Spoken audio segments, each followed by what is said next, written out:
अस्सलामुअलैकुम। आज के इकोनॉमिक और कमोडिटी राउंडअप के साथ मैं हूं आपका होस्ट अली मोहम्मद उस्मानी। एक जानिब देखें तो जो पाकिस्तान के अंदर इस वक्त बदलती हुई सूरत हाल है कि अगले साल पाकिस्तान में जो इलेक्शन होने वाले हैं उसके साथ साथ पाकिस्तान की मईशत के अंदर काफ़ी हद तक के हमें चीज़ों के अंदर तब्दीली भी आती हुई दिखाई दे रही है।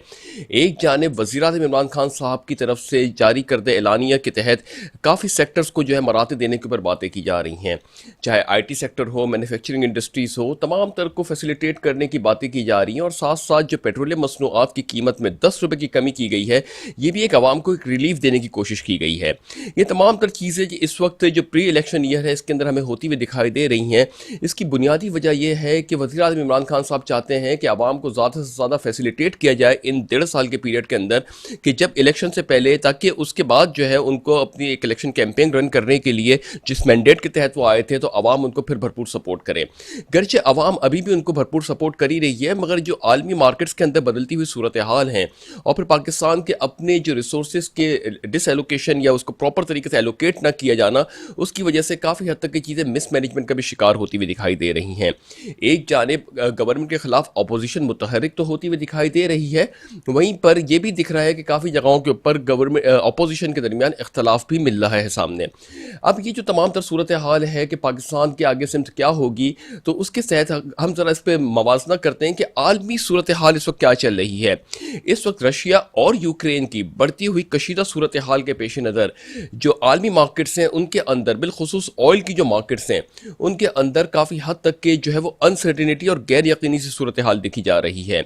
ऑयल मार्केट्स के अंदर हम देख रहे हैं कि कंटिन्यूसली बेसिस के ऊपर ऑयल जो गुज़िश्ता कुछ माह पहले 80 से 90 यूएस डॉलर के दरमियान ट्रेड होता था और अपने आप को सस्टेन कर रहा था 82 83 यूएस डॉलर पर बैरल पे, वो अब तजावज़ करके तकरीबन 116 डॉलर पर बैरल पे चला गया है। यही तमाम तर चीज़ें हैं जिसकी वजह से आलमी मार्केट्स के अंदर जो एक महंगाई की शरह भी देखी जा रही है। फिर जंगी सूरत हाल के पेश नज़र जो यूक्रेन और रशिया के दरमियान हो रहा है, इसके अंदर भी काफ़ी हद तक की चीज़ों के ऊपर कुछ भी कहना अभी कबल अज़ वक्त है। चीज़ें जो है वो मुसलसल जो है वो रशिया जो है मुसलसल कंटिन्यूस बेसिस के ऊपर यूक्रेन के ऊपर जो है अपना धाक चमकता जा रहा है, और वहीं पर जो आलमी बरादरी है वो तमाम तर जो है वो यूक्रेन का साथ दे रहे हैं और रशिया को कंडेम्ड कर रहे हैं। चाइना जो है वो रशिया के साथ इस वक्त सपोर्टिंग हैंड के साथ खड़ा हुआ है। वज़ीर-ए-आज़म इमरान खान साहब अभी गुज़िश्ता कुछ दिनों पहले ही रशिया का विजिट करके आए हैं। रशिया की जानिब से पाकिस्तान से कहा जा रहा है कि नेगोशिएशन स्टार्ट की जाती है बायलैटरल ट्रेड के ऊपर। इसके ऊपर रशिया ने पाकिस्तान से कहा है, ईमेल की है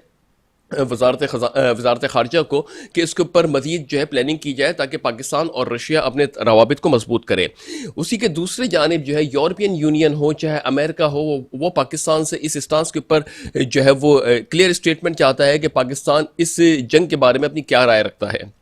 बहरहाल ये तमाम तर चीज़ें हैं जो इस वक्त खत्ते की बदलती हुई सूरत हाल के पेश नज़र देखा जा रहा है कि किस तरीके से चीज़ें आगे बढ़ती हैं। बिल आखिर यूक्रेन को जो सपोर्ट करने वाले ममालिक थे, जिसमें ख़ास तौर से अमेरिका बहुत ज़्यादा सर फहरिस्त था, यूरोपियन कंट्रीज़ थे, मगर उसके बावजूद उसका यह हाल होना और कोई आगे शायद इस लेवल के ऊपर उसको सपोर्ट पर नहीं आ रहा, उसकी बुनियादी वजह यही हो सकती है कि दुनिया अभी इस वक्त कोविड के बाद जंगी सूरत हाल में घुसना नहीं चाहती। मगर जो रशिया है वो तो इन्वेशन कंटिन्यूस बेसिस के ऊपर कर रहा है, और यूक्रेन के अंदर जो इस वक्त सूरत हाल है उसके अंदर ये कहा जा रहा है कि कंटिन्यूसली बेसिस के ऊपर जो रशिया आगे मूव कर रहा है, तो कुछ ही दिनों के अंदर रशिया जो है वो यूक्रेन के ऊपर अपना कब्जा कर लेगा। बहरहाल तमाम तर सिचुएशन है जिसकी वजह से एक गैर यकीनी सी सूरत हाल ऑयल मार्केट्स में खास तौर से आ गई है। फिर गोल्ड मार्केट्स की बात करें, उसके अंदर भी इसी तरीके से चीज़ें डेवलप होना शुरू हो गई हैं। साथ ही साथ बात करते हैं कि पाकिस्तान के अंदर भी इस वक्त जो रशिया की जानिब से ईमेल आई है कि पाकिस्तान जो है बायलैटरल जो टॉक ट्रेड्स हैं उनके ऊपर बात करने के लिए हिकमत अमली तैयार करे ताकि रशिया उसके ऊपर पेशरफ्त करे।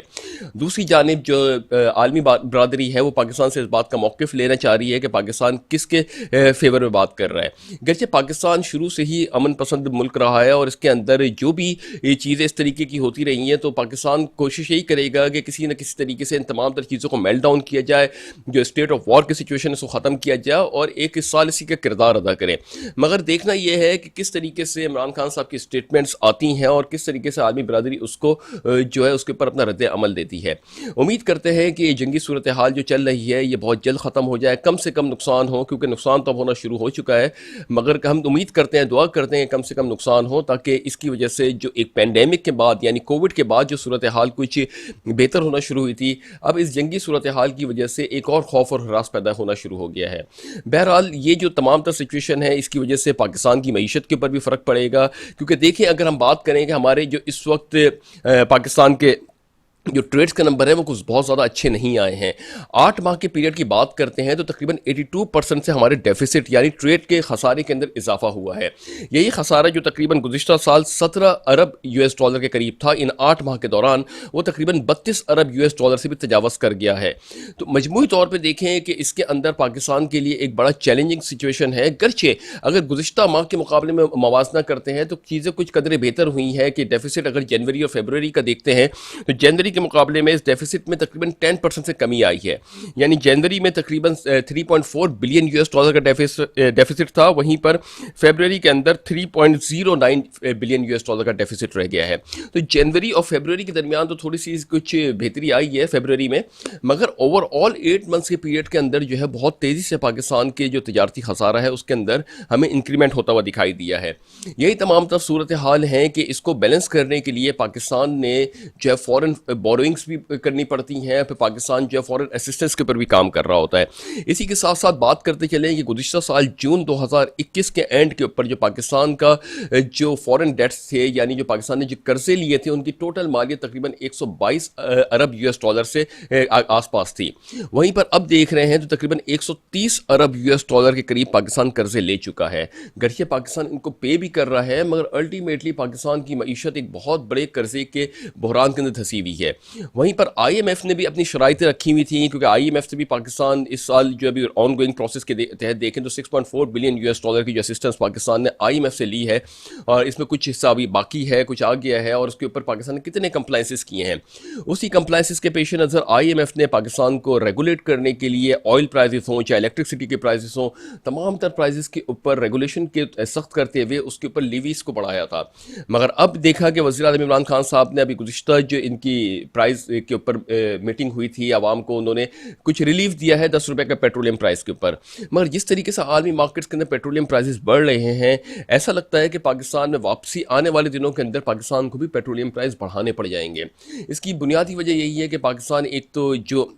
तिजारती खसारा भी है कि फिर करंट अकाउंट का भी डेफिसिट पाकिस्तान का बढ़ता चला जा रहा है, और फिर जो आलमी इदारे हैं जिन्होंने पाकिस्तान को असिस्टेंस दी है वो भी पाकिस्तान को डिक्टेट कर रहे हैं कि किस तरीके से इन रिकवरीज़ को जो है मुस्तहकम किया जाए और प्रॉपर तरीके से इस प्रोसेस को अलाइन किया जाए। बहरहाल ये तमाम तरह जो इस वक्त आलमी मार्केट्स के अंदर प्रेशर क्रिएट हो रहा है, जिसके अंदर ऑयल मार्केट्स के ऊपर बात करते हैं तो ऑयल मार्केट्स के अंदर गर्चे एक्सपेक्ट किया जा रहा था कि तकरीबन 27 लाख बैरल से इन्वेंट्री पॉजिटिव आएगी, मगर वहीं पर जब इन्वेंट्री के नंबर्स आते हैं तो तकरीबन 6.5 मिलियन या 65 लाख बैरल से इन्वेंट्री नेगेटिव में आई है। यानी बहुत तेज़ी से जो है वो ऑयल की डिमांड बढ़ रही है मार्केट्स के अंदर, और फिर जो एक कंसर्न हो रहा है कि सप्लाई शॉर्ट ना हो जाए, इसकी वजह से ऑयल मार्केट्स के अंदर अभी कुछ भी कहना कबल उस वक्त है कि कहाँ पे जाके प्राइस स्टेबल होंगे। बहरहाल हम रोज़ एक नया हाई देख रहे हैं गुज़िश्ता 3-4 दिन से कि 99 यूएस डॉलर को टच करके फिर 100 यूएस डॉलर को टच किया, फिर वहाँ पे सस्टेन किया, फिर 105 यूएस डॉलर पर बैरल के ऊपर ऑयल ने अपने आप को सस्टेन किया,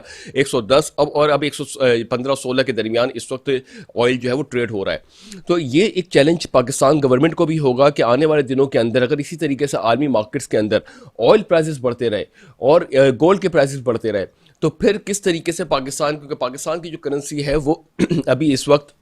यूएस डॉलर के मुकाबले में बात करें तो यूएस डॉलर पाकिस्तान में इस वक्त तकरीबन 177 के करीब इस वक्त ट्रेड हो रहा है। अब ये तमाम तर सिचुएशन है कि पाकिस्तान की मईशत को जो है अगर ये इसके अंदर डॉलर के अंदर और एप्रिसिएशन होता है या हमारी करेंसी में थोड़ा सा डिक्लाइन आता है, उसकी वैल्यू में डिक्लाइन आता है और आलमी मार्केट्स के अंदर पेट्रोलियम प्राइसेस में बढ़ने शुरू हो जाते हैं, तो पाकिस्तान की मईशत के लिए खासतौर से करंट अकाउंट्स के लिए, ट्रेड डेफिसिट्स के लिए ये एक ट्रेड डेफिसिट से ट्रेड्स के हवाले से और करंट अकाउंट्स के हवाले से अच्छी चीज़ें नहीं होंगी। तो किस तरीके से इसको बैलेंस किया जाता है? वज़ीर आज़म इमरान खान साहब कोशिश तो कर रहे हैं कि आईटी सेक्टर को बूस्ट अप किया जाए, साथ साथ जो है मैन्युफैक्चरिंग सेक्टर्स को भी एमिनिस्टीज़ की बातें की जा रही हैं, मगर ये जो चीज़ें होती हैं ये अपने इम्पैक्ट देने में थोड़ा सा टाइम लगाती हैं, ये ओवरनाइट कभी भी इम्पैक्ट्स नहीं देती हैं। तो जो हम बार बार बात करते चले आए हैं कि एक मुस्तनद पॉलिसी बनानी चाहिए थी वज़ीर आज़म इमरान खान साहब को इस कोविड के दरमियान, और उसका टाइम फ्रेम रखते और उसको मॉनिटरिंग करते, तो शायद आज पाकिस्तान के अंदर चीज़ें कुछ चेंज होती हैं। ये तो हम अपना मफरूज़ा बता रहे हैं, रियल टाइम के ऊपर जो वज़ीर काम कर रहे होते हैं उनको ज़्यादा बेहतर पता होता है कि कब और कैसे उसको पॉलिसी मरतब देनी है। मगर ये हम इसलिए बात कर रहे हैं कि इंटरनेशनल मार्केट्स के अंदर जब ऑयल प्राइसेस डिक्लाइन हुए थे, तब जो है उस वक्त कोई हिकमत अमली तैयार नहीं की गई थी और ना ही कोई बहुत बड़े लेवल पे शिफ्ट हुआ था पाकिस्तान के अंदर पेट्रोलियम प्राइसेस के ऊपर, या डिक्लाइन ट्रेंड दिखाया गया था। मगर अब जब इंटरनेशनल मार्केट्स के अंदर चीज़ें आ रही हैं तो उसकी वजह से पाकिस्तान की मईशत को प्राइस बढ़ाना पड़ रहा है। इसमें हम डायरेक्ट ब्लेम गवर्नमेंट को नहीं करेंगे, बल्कि इसके अंदर यही चीज़ें होती हैं कि गवर्नमेंट जब एक कर्जे के हजम के तहत दबी हुई होती है, तो उसको बैलेंस करने के लिए जब इंटरनेशनल मार्केट्स के अंदर ऑयल प्राइसेस डिक्लाइन होते हैं तो गवर्नमेंट का थोड़ा सा मार्जिन बढ़ता है, जिसकी वजह से उसको बैलेंस ऑफ पेमेंट को बैलेंस करने में आसानी होती है। मगर ये जो एक सूरत हाल डेवलप हो रही है, इसके अंदर अभी तक हमारे सामने कोई कंक्रीट प्लान सामने नहीं आया है कि वज़ीर आज़म इमरान खान साहब आने वाली ये रियासत मदीना का तसव्वुर और ख्वाब कब तक पूरा करना चाहते हैं। ये जो सूदी निज़ाम है इसके ऊपर क्या इसको रियासत मदीना के साथ चलाना है कि इसको ख़त्म करना है, और ख़त्म करना है तो कितने अरसे में ख़त्म करना है, इसको ख़त्म करना है तो साथ साथ हमें कर्ज़ा जात जो आलमी मार्केट से लिए गए उनको उतारना है। ये वो कुछ बेसिक पैरामीटर्स होते हैं जिसके ऊपर हमें सोचना होता है। बाकी जो उसके जो स्मॉल पैरामीटर्स हैं, यानी टैक्स कलेक्शन की बात कर लें, चाहे उसके अंदर तिजारत की बात करें, ये भी इसके अंदर एडिड बेनिफिट डाल होते हैं। मगर एक जो स्टेट का फ्रेमवर्क होता है वो अगर रियासत मदीना का है तो वो सबसे बड़ी चीज़ है कि हमारे पास तो उसके लिए एक कॉन्स्टिट्यूशन ऑफ पाकिस्तान भी मौजूद है जो इसको पूरा एंडोर्स करता है। तो जब उन तमाम तर चीज़ों के ऊपर एक गैर यकीनी सी या अनसर्टेन सूरत हाल होती है, तो फिर कोई भी पॉलिसी बनाते वक्त जो है वो चीज़ों के अंदर जो है मिक्स बैग हो जाता है। यानी हम कन्वेंशनल कानून को फॉलो करें कि इस्लामी कानून को फॉलो करें, तो बहरहाल इन चीज़ों के ऊपर जो है पूरी प्रॉपर तरीके से अगर रियासत मदीना की बात की गई थी तो इसको ये सोच लिया जाता कि नेक्स्ट 5 ईयर्स के अंदर डेवलपमेंट तो हम बाद में उसके ऊपर आएंगे, मगर जब रियासत मदीना के तसव्वुर के तहत हम काम करने लगेंगे तो अल्टीमेटली जब उन सिस्टम को डेवलप करना शुरू कर देते हैं तो इंशाअल्लाह इसके अंदर अल्टीमेटली हमारे पास चीज़ें बेहतर होना शुरू हो जाती। तो मगर अब जो कोई ऐसा फ्रेमवर्क या कोई ऐसी चीज़ जहाँ हम हुकूमती नुमाइंदों को इनवाइट करते हैं कि वो हमारी तस्हीह करें अगर हम कोई गलत बात कर रहे हैं, कि वो आके हमें बताएं कि किस तरीके से अभी क्या पॉलिसी है, जब आए थे तो क्या पॉलिसी थी, उस पॉलिसी पे कितना अमल हुआ है, उससे कितना रिजल्ट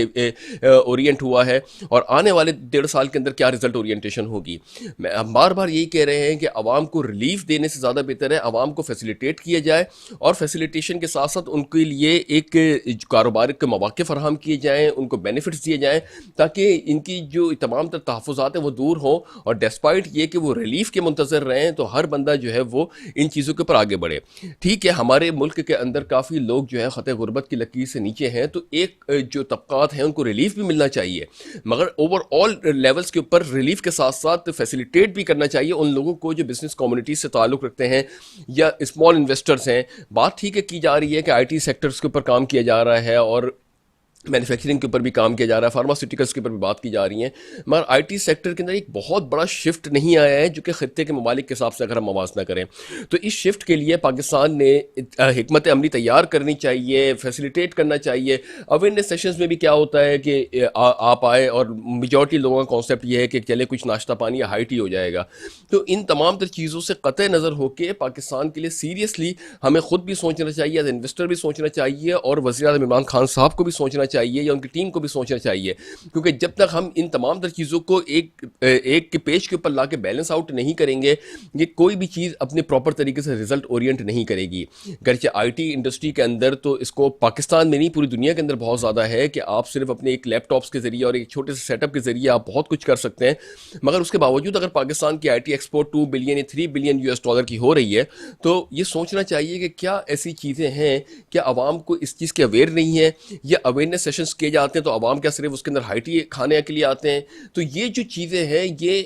आपको सोचना पड़ेगा किस तरीके से उसको इंटरेक्टिव बनाया जाए। यकीनन अगर उस सेशंस के अंदर जो है इंटरेक्टिव सेशंस होंगे, लोग उस चीज़ को समझ रहे होंगे, अंडरस्टैंड कर रहे होंगे, बेनिफिट्स को प्रिवेल कर रहे होंगे, तो यकीनन इसके अंदर जो है वो चीज़ों के अंदर बेहतरी एक्सपेक्ट की जा सकती है। बहरहाल अभी इसके अंदर कुछ बेहतरी के बारे में हम ये बात करते चले कि वज़ीर आज़म इमरान खान साहब ने जो है वो रिबेट्स देने की बातें की हैं। अगर किसी की जो IT एक्सपोर्ट है वो गुज़िश्ता साल के मुकाबले में बड़ी होगी, तो उसको कुछ 3 to 5% के ऊपर भी बातें हो रही हैं कि गवर्नमेंट बेनिफिट करेगी। तो ये चीज़ें हैं जो आनी चाहिए थी पहले, यानी पहले दूसरे साल के अंदर जब वज़ीर-ए-आज़म इमरान खान साहब के इक़्तिदार में आए तो उस वक्त ये चीज़ें आनी चाहिए थी, तो आज ये चीज़ें डिलीवर कर रही होती हैं। रोशन डिजिटल अकाउंट के तहत जो ये एक्सपेक्ट किया जा रहा था कि जितने भी बैरून मुल्क मुकीम पाकिस्तानी हैं, सब जो है वो अपनी मंथली सैलरी पाकिस्तान भेज दिया करेंगे, यहाँ पे इन्वेस्ट करेंगे। वो तो एक कोविड के पीरियड के अंदर जो चीज़ों के अंदर हमारे को एक बढ़ती हुई अमाउंट दिखाई दी थी रोशन डिजिटल पाकिस्तान के अंदर या रोशन डिजिटल अकाउंट्स के अंदर, मगर ये ऐसा नहीं है कि वो पूरा जो बैरून मुल्क मुकीम पाकिस्तानी है वो मुसलसल तौर पे यहाँ पे इन्वेस्ट करना शुरू कर देंगे। ये उस वक्त हो सकता है कि जब आप पाकिस्तान में उनको फैसिलिटेट करें, और जो एक अगर उनको इनवाइट करते हैं यहाँ पर, अच्छी पोजीशंस उनको प्रोवाइड करते हैं, तो यकीनन जो वहाँ डिलीवरी कर रहे हैं वही डिलीवरी जब वो यहाँ पे आके करेंगे, और जो उनका एक सर्कल बना हुआ है आलमी मार्केट्स के अंदर, अगर उसी सर्कल को पाकिस्तान में बैठ के एक्सप्लोर करेंगे तो हमें रेमिटेंसेस की ज़रूरत नहीं पड़ेगी, बल्कि पाकिस्तान खुद जो है वो उसकी एक्सपोर्ट्स इतनी अच्छी हो जाएंगी, सर्विस की मद में बात करें चाहे मैन्युफैक्चरिंग की बात करें। तो ये जो हम एक पोजीशन के ऊपर आके अपना को स्टक कर देते हैं कि $1 अरब भी अगर हमारे पास गिर गया तो हम बहुत ही ज़्यादा एक्साइटेड हो जाते हैं कि इसकी वजह से पाकिस्तान की मईशत के अंदर बेहतरी के सम्राट आना शुरू हो जाते हैं। बहरहाल ये जो चीज़ें थी इसको हमें थोड़ा देखना चाहिए। 1.5 साल रह गए हैं वज़ीर आज़म इमरान खान साहब की गवर्नमेंट को, फिर उसके बाद इलेक्शन होंगे। देखना यह है कि उस इलेक्शन के अंदर कौन जीतता है और कौन जो है वो अवाम के मैंडेट के तहत वज़ीर आज़म का मनसब पे फाइज होता है। ये तो अभी इसमें थोड़ा सा टाइम है, मगर इस वक्त जो खत्ते की बदलती हुई सूरत हाल है, ख़ास तौर से जो यूक्रेन और रशिया की सूरत हाल है, फिर जो मगरबी ममालिक हैं, पाकिस्तान का स्टेटस क्या है, फिर भारत के साथ यहाँ पे इस वक्त पाकिस्तान के क्या ताल्लुकात हैं, फिर चाइना रशिया पाकिस्तान इस वक्त लगता तो एक पेज पे है, मगर पाकिस्तान का भी कोई मौक़िफ़ सामने नहीं आया है।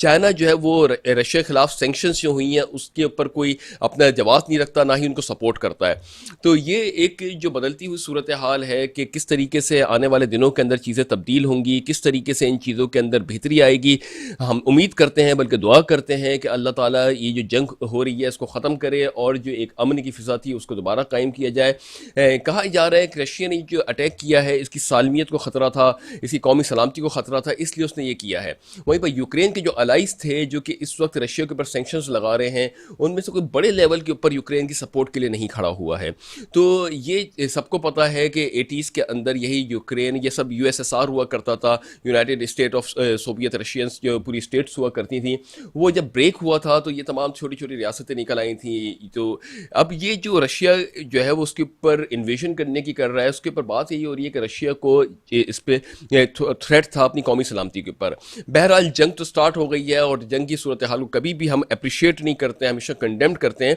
मगर ये बदलती हुई इस वक्त सूरत हाल है वो आलमी मार्केट के साथ साथ जो पाकिस्तान की मीशत है उसके अंदर भी एक गैर यकीनी सूरत हाल पैदा कर रही है। पाकिस्तान में इस वक्त इन्फ्लेशन तकरीबन 12% से अबव रिपोर्ट किया गया है। खुदा न खास्ता अगर इसी तरीके से ऑयल प्राइसेस बढ़ते रहे और पाकिस्तान में अगर पेट्रोलियम प्राइस के अंदर 10 रुपये 20 रुपये के करीब अगर बढ़ाया गया, क्योंकि जब $90 के ऊपर था, 95 US डॉलर के ऊपर ऑयल चल रहा था, तो हमारे यहाँ तकरीबन जो प्राइसेस जो थे अब उसके 10 रुपये कम कर दिए गए थे, तो वहाँ से तकरीबन $20 के करीब ऑयल बढ़ चुका है। तो एक्सपेक्ट ये कर रहे हैं कि शायद 10-10 रुपये करके जो है वो 2-3 नशिस्त के अंदर 20 या 30 रुपये के करीब बढ़ सकते हैं। मगर इसके ऊपर अभी ये तो हमारी एक राय दी जा रही है, इसके ऊपर कोई जो जवाज़ नहीं है, मगर हम आलमी मार्केट्स के ऊपर बात कर रहे हैं कि जब से पाकिस्तान के अंदर जो पेट्रोलियम प्राइसेस थे उसके बाद जो लास्ट बढ़े थे, यानी अभी तो डिक्लाइन किए 10 रुपये,